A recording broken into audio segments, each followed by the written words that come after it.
సూర్యోస్మి. నేను మీ విక్రమాదిత్య. ఆరోగ్యమే మహాభాగ్యం, ఆరోగ్యం భాస్కరాధీనం. ఆదివారం మద్యం మాంసం మైదనం వద్దు, ఆరోగ్యం ఐశ్వర్యం వద్దు. మీరు ఆచరించండి, 10 మందిని ఆచరింపచేయండి. ఆచరించండి, ఆరోగ్యవంతులుగా ఉండండి. ఆచరించండి, ఐశ్వర్యవంతులు కండి. ఆచరించండి, ఆనందంగా జీవించండి. సూర్యోస్మి.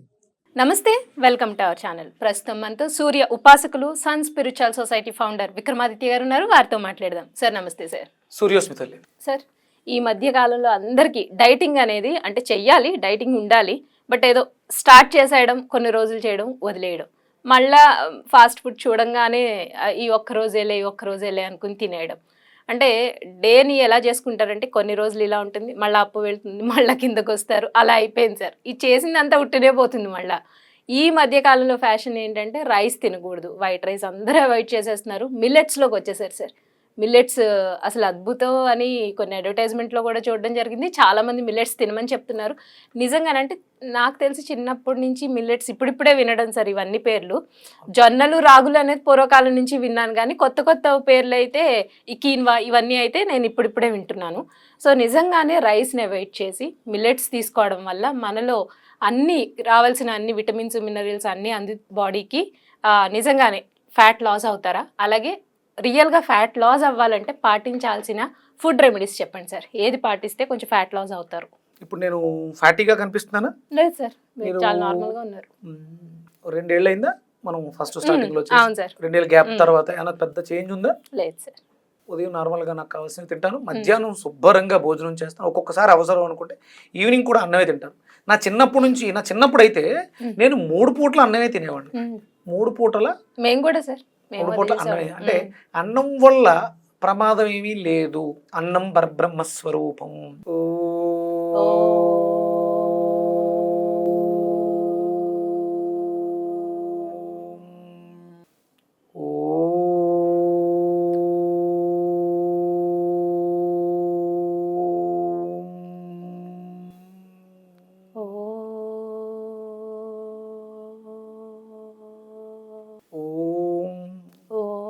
సహో అసీం సహో అసీం సహో మై దేహి సహో మై దేహి ఓం ఓం సహో అసీం సహో అసీం సహో మై దేహి సహో మై దేహి ఓం ఓం సహో అసీం సహో అసీం సహో మై దేహి సహో మై దేహి. సహనం అంటే ఆహారం తినేటప్పుడు మనం సహనాన్ని కోల్పోయి ఎక్కువగా తినేస్తూ ఉంటాం, అవసరానికి మించి తినేస్తాం. ఈ మంత్రాన్ని భోజనం చేసేటప్పుడు ఈ మంత్రాన్ని ప్రతిరోజు ఉదయం మధ్యాహ్నం సాయంత్రం 3 పూట్ల సహో అసి సహో మై దేహి అంటే అమితమైనటువంటి సహనం. ఎంత సహనం అంటే దేవుడు ఉన్నాడు అన్న వాళ్ళతో ఆయనకేం ప్రమాదం లేదు, దేవుడు లేడు అనే వాళ్ళని ద్వేషిస్తున్న వాళ్ళని కూడా సహనంతో క్షమిస్తుంటాడు ఆయన.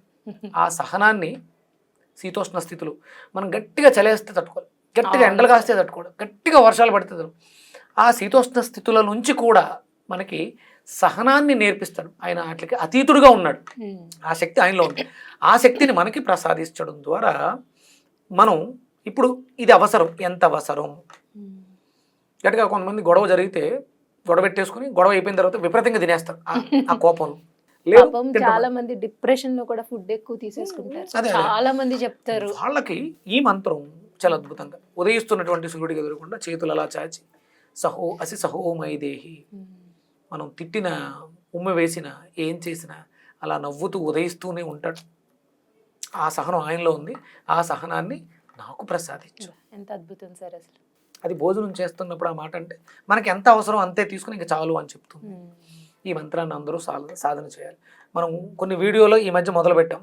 వీర్యమసి వీర్యం మైదేహి, బలమసి బలం మైదేహి, ఓజో అశోజో మైదేహి, తేజం. మీరు చెప్తూ ఉంటారు, నా చుట్టూ ఏం కనిపిస్తుంటుంది మీకు? అవును సార్, ఒక సర్కిల్ ఇలాగా నాకు అది ప్రకాశిస్తూ, అంటే ఎలా చెప్పాలి, రెడ్ కలర్ అని కూడా కాదు, ఒక మెరుపులాగా సువర్ణవర్ణం. Correct, సువర్ణవర్ణం, correct. అది సూర్యుల్లో ఉంది. నేను ఎప్పుడు కళ్ళు మూసి ఓపెన్ చేయంగానే నాకు అలాగే కనిపిస్తుంది, మళ్ళీ కాసేపటికి నార్మల్ అయిపోతుంది. అంటే కన్ఫ్యూజ్ అయిపోయింది, చూపులు నార్మల్ అవుతున్నాయి, నా చుట్టూ ఉండే నార్మల్ అవ్వట్లేదు. నా చూపులు మళ్ళీ నాకు నార్మల్ గా కనిపిస్తాయి. మామూలుగా చూస్తున్న వ్యక్తికి, కళ్ళు మూసుకుని ధ్యానంలోకి వెళ్ళిన వ్యక్తికి చూపులో తేడా ఉంటుంది. మీరు ఎవరైనా ట్రై చేయొచ్చు.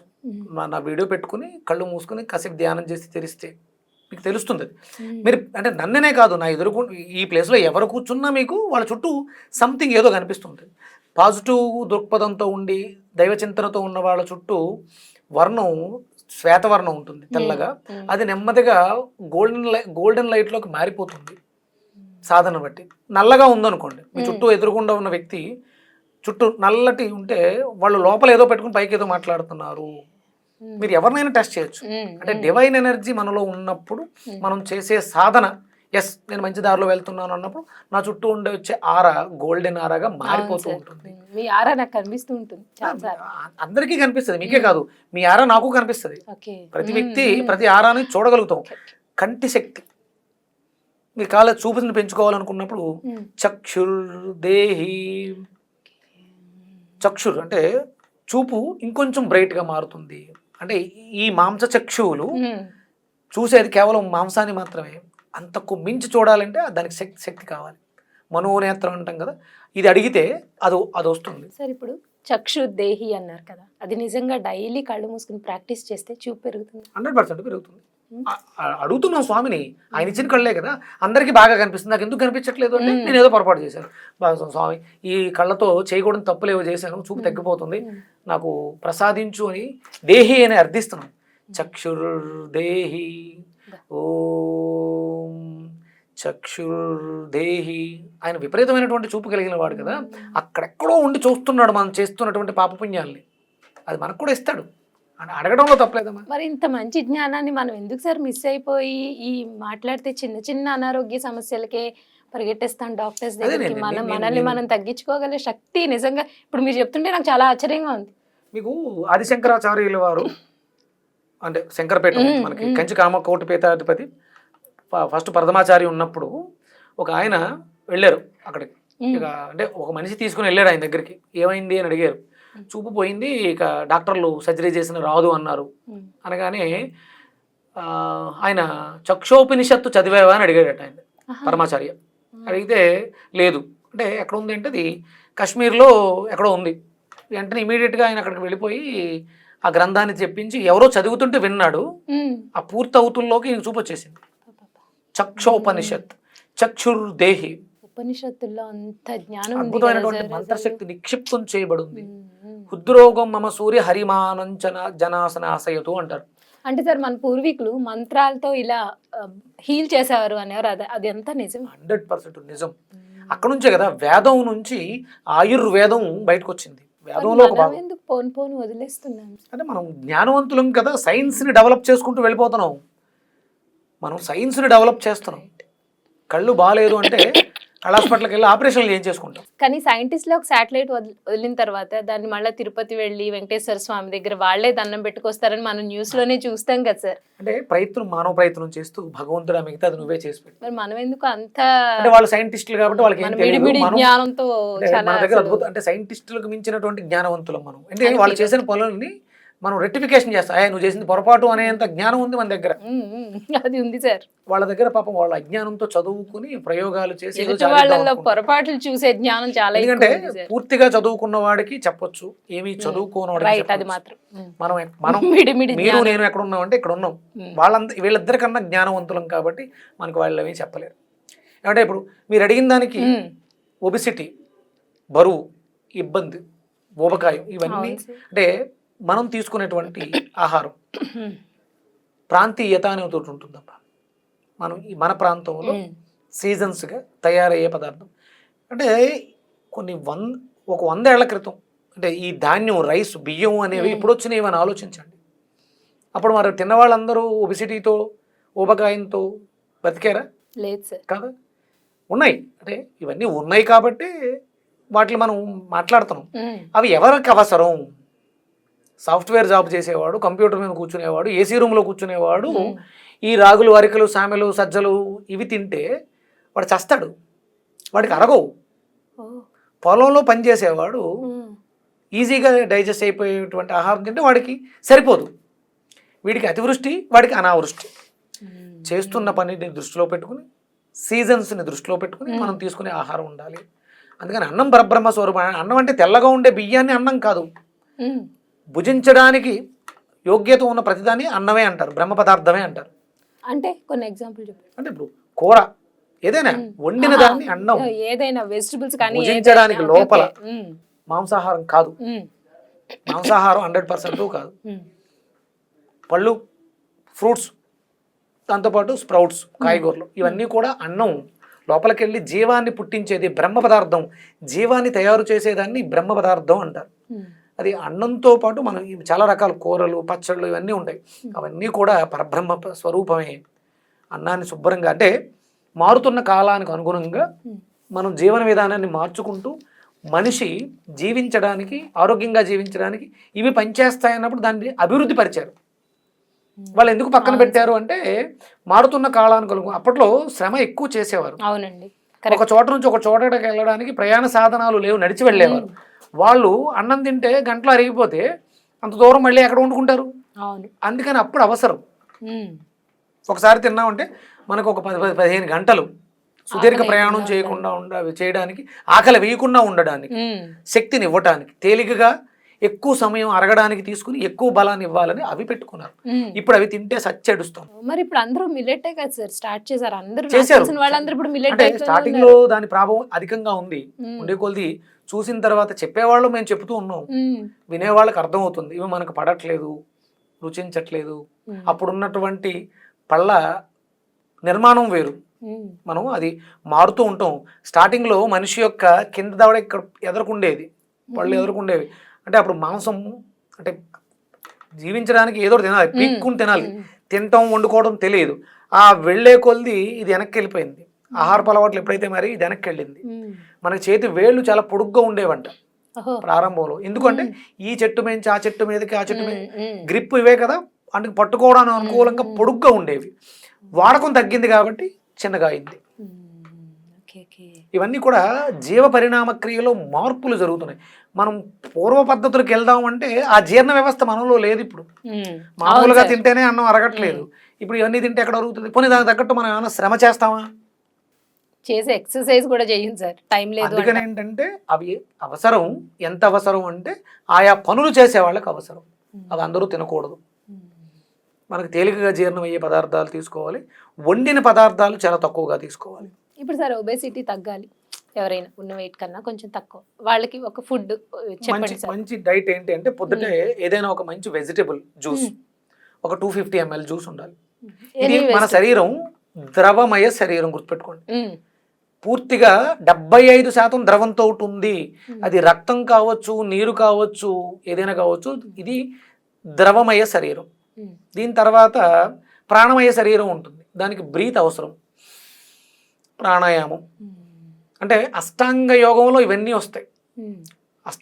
యమ నియమాలు, యమలు 5, నియమాలు 5. వాటిలో మనం ఆహారం, ప్రత్యాహారం, ధారణ, శ్వాస ఇవన్నీ ఉంటాయి. యోగం ఇవన్నీ చెయ్యాలి. మీరు బాగాలేదు అంటే మీ మనసు బాగాలేదు, మీ మనసుని మెరుగుపరుచుకోవడానికి ప్రాణాయామం చేయాలి. తర్వాత శరీరాన్ని మలుచుకోవడానికి యోగాసనాలు వెయ్యాలి. తర్వాత మీరు తీసుకునేటువంటి ఆహారం దగ్గరకు వచ్చినప్పుడు ఉదయం కింగ్ ఫుడ్ ఉండాలి. ఫ్రూట్స్, నట్స్, వెజిటబుల్స్ కంపల్సరీ ఉండాలి. ఇంక ఇవి తప్ప ఇంకోటి ఉండకూడదు. ఫ్రూట్స్, నట్స్, వెజిటబుల్స్ ఇవే ఉండాలి. అంటే రా వెజిటబుల్స్, రా, బాయిల్ కాదు, కుక్ చేయనివి. కింగ్ ఫుడ్ శ్రీరామచంద్రమూర్తి అనుసరించినటువంటి మార్గం.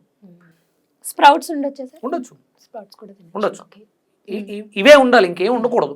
అవి కూడా చాలా తక్కువ మోతాదులో ఉండాలి. ఫ్రూట్స్ ఎక్కువ ఉండాలి, ఎక్కువ ప్రోటీన్ తీసుకోకూడదు. అలా మధ్యాహ్నం శుభ్రంగా వండిన అన్నం, తేలికగా, అంటే మరీ ఎక్కువ ఫ్రైలు కాకుండా కూరలు, తేలికగా అరిగే కూరలు, అన్ని రకాల కూరగాయలు, ఒక్కొక్క రోజు ఒక్కొక్క కూరగాయలు తృప్తిగా.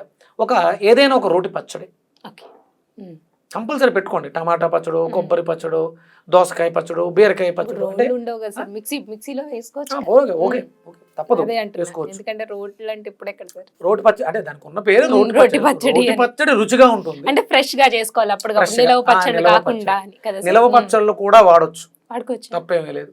కాకపోతే మీరు స్వచ్ఛమైనటువంటి నువ్వుల నూనెతోటి, సింథటిక్ సాల్ట్ వాడకుండా కల్లుప్పుని దంచుకుని పట్టినటువంటి పచ్చడి. కంపల్సరీ మెంతులు, ఆవాలతో ఊరపెట్టినటువంటి ఊరపచ్చడి. ఎర్ర రంగు కోసం కారం తగ్గించి మిరియాల పొడితో ఊరబెట్టండి. అది అమృతము. ఎర్రటి కారాన్ని వాడకండి, 0. ఓకే. మిరియాల పొడిని వాడండి. మీకు ఘాటు కావాలనుకున్నారు దాల్చిన చెక్క వేయండి, రంగు కావాలనుకున్నారు పసుపు వేసుకోండి. ఓకే. ఈ ప్రయోగం చేయండి. ఎర్ర కారాన్ని వినడానికి. ప్రయత్నం చేయండి. ఒక ఒక ఒక ఒక చిన్న అర కేజీ బాటిల్ పట్టండి. పట్టుకుంటే, అవును సార్. నేను చేశాను ఈ ప్రయోగం. పచ్చడి బాగుంది. ఊర పచ్చళ్ళలో మనకి అంటే ఊరింది ఇంట్లో అంటే మెంతులు ఆవాలతో ఊరింది కాబట్టి అది ఔషధం అయ్యింది. పచ్చడి తప్పు కాదు, మనం పచ్చళ్ళని మార్చేసాం, రుచుల కోసం రంగుల కోసం మార్చేసాం. ఊర పచ్చడి చాలా మంచిది. రోజు ఏదో ఒక పచ్చడి కంపల్సరీ ప్రతి ఇంట్లోనూ నిమ్మకాయ పచ్చడి, ఊర పచ్చడి ఉండాలి, ఉసిరికాయ పచ్చడి ఉండాలి. అది ఎర్రకారం లేకుండా మిరియాల పొడితో ఉండేలా చూసుకోండి. రోటి పచ్చడి కంపల్సరీ ఏదో ఒకటి పెట్టుకోండి. తృప్తిగా కడుపు నిండా మనస్ఫూర్తిగా తృప్తిగా తినండి. ఒక 70%, ఒక 30% గ్యాప్ వదలండి. అయిపోయిన తర్వాత ఒక గ్లాసులు పల్చటి మజ్జిగ తీసుకోండి. పెరుగు వాడకూడదు. మజ్జిగ, పల్చటి మజ్జిగ, ఎంత పల్చగా ఉంటే అంత మంచిది. సాయంత్రం శుభ్రంగా ఒక గ్లాసుడు పాలు, అంతే. ఒక్క గ్లాసుడు పాలు. మీరు ఏం తినాలనుకున్నా అది పొద్దుట తినండి. మళ్ళీ రేపు పొద్దుట ఫ్రూట్స్ తినేంత వరకు మీకు మధ్యలో వచ్చిన గ్యాప్ ఎంత? ఇక్కడ 1 గంటకు భోజనం చేశారు, మళ్ళీ ఉదయం 9 గంటల వరకు ఇంకేం తినలేదు, గ్యాప్ ఎంత? ఇదొక 1 గంట నుంచి నైట్ 1 గంట 12 అవర్స్ ఉంటుంది.